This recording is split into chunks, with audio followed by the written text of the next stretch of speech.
Hi student, कैसे हैं? मैं विकास आपका स्वागत करता हूं। और बात है कुछ क्वेश्चन के बारे में जो बहुत ज़्यादा इम्पोर्टेंट है। पहले बात करते हैं हम बीपीएससी में, जीके में, सीटेट में, एसएससी में, एमटीएस में कुछ क्वेश्चंस आते हैं आपके लिए इम्पोर्टेंट है। उससे पहले आप हमारे चैनल पर नए हैं तो आप लाइक कर दीजिए और सब्सक्राइब कर दीजिए और नीचे जो घंटी देख रहे हैं आप उसे एक बार टर्न कर दीजिए, बता दीजिए। चलिए बात करते हैं मुगल वंश की उत्पत्ति कैसे हुई थी, कैसे औरंगजेब ने लोगों पर संहार किया था और कैसे हमारे समाज पे शोषण हुआ था।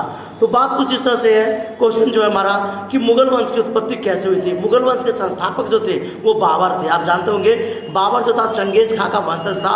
चंगेज खां के 4 बेटे थे। चंगेज खां जो लुटेरा था जिसके याद में छीन के दीवार बनाए गए चोर से बचने के लिए, जो चंगेज खां चोर था उसके 4 बेटे थे, ओगोदई, तलई, जोची, चगदई। याद रखिएगा, ओगोदई, तलई, जोची और चगदई, ये 4 बेटों के बल पे चंगेज खां ने शासन किया था।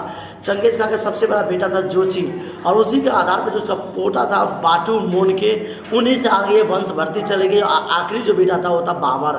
बाबर जब भारत में आया था, सबसे पहले बाबर आया था। बाबर ने भारत में आकर के 1500 के आसपास में शासन करी थी। और वह बाबर आया था, उसने शासन काल में लंबे समय तक शासन करे थे और उसी के बाद उसने अपना साम्राज्य को जल लिया था।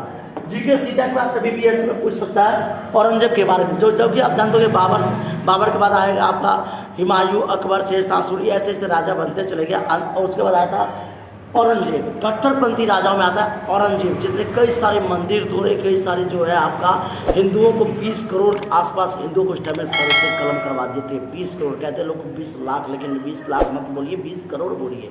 बहुत ज़्यादा शासन खराब था। हिंदू मुसलमान में कट्टरपंथी की नेता का देखा जाए तो वो सिर्फ सबसे ज़्यादा औरंगजेब से था। औरंगजेब ने अपने धर्म को फैलाने के लिए हिंदुत्व को शोषण किया, अत्याचार किया, जगह जगह मंदिरों को तोड़वा दिया, मस्जिदें बनवा दी। आप देखे होंगे अयोध्या में भी अब कई सारे खुदाई हुई तो वहाँ पे मंदिर निकले हैं। तो इसलिए कहते हैं कि सबसे ज़्यादा जो शोषण था वो औरंगजेब ने किया था। औरंगजेब अपने साम्राज्य को बनाने के लिए अलग अलग नीति को जन्म दिया था। औरंगजेब जिसका बात कर रहे हैं, औरंगजेब को किसने मारा था? तो भुलिंदा छत्रपाल ने मारा था औरंगजेब को। याद रखिएगा। जन्म कहाँ पे हुआ था? तब आपको बता दूं, औरंगजेब का जो जन्म हुआ था वो आज आपका 3 नवंबर को 1618 को हुआ था। दाहोद गुजरात में हुआ था। एक गांव है दाहोद जहाँ पे गुजरात के अंदर में औरंगजेब का जन्म हुआ था। फिर बात करते हैं औरंगजेब के बारे में। औरंगजेब मृत्यु दक्षिण के अहमदाबाद में 3 याद रखिए अहमदनगर में 3 मार्च 1707 को हुआ था। औरंगजेब जो था, औरंगजेब के पूर्वज कौन थे? अकबर और बाबर, ये 2 औरंगजेब के पूर्वज थे।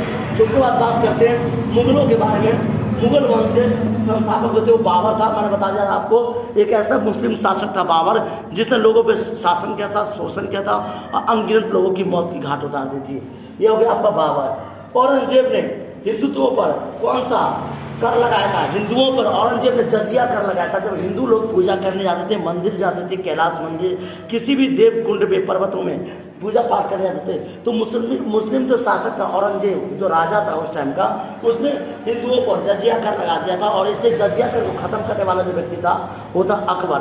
याद रखिए, अकबर ने लगा दिया था और ख़त्म कर दिया था। औरंगजेब ने दोबारा से लगा दिया था। अगर आपसे पूछ सकता है कि इस्लाम धर्म में वो हमारे हिंदुत्व पर कौन सा कर लगाया गया था, बदल कर क्वेश्चन पूछ सकता था, आप बताएंगे जजिया कर जो था। जजिया कर एक टैक्स था, धार्मिक कर, और ये हमारे बहुत ज़्यादा इंपॉर्टेंट रखता है कि इसके बारे में समझे कि आप पे किस तरह से शोषण हुआ दायित्वों में, जाति पात को लेकर के। आज हम कितने अच्छे से हिंदू मुसलमान सिख ईसाई सब मिल के रहते हैं। प्राचीन काल में जातिवाद को लेकर काफ़ी ज़्यादा भावना थी, लोगों में शोषण था। कट्टरपंथी राजाओं में औरंगजेब था जिसने हिंदू मुसलमान में एकता कभी बनी नहीं।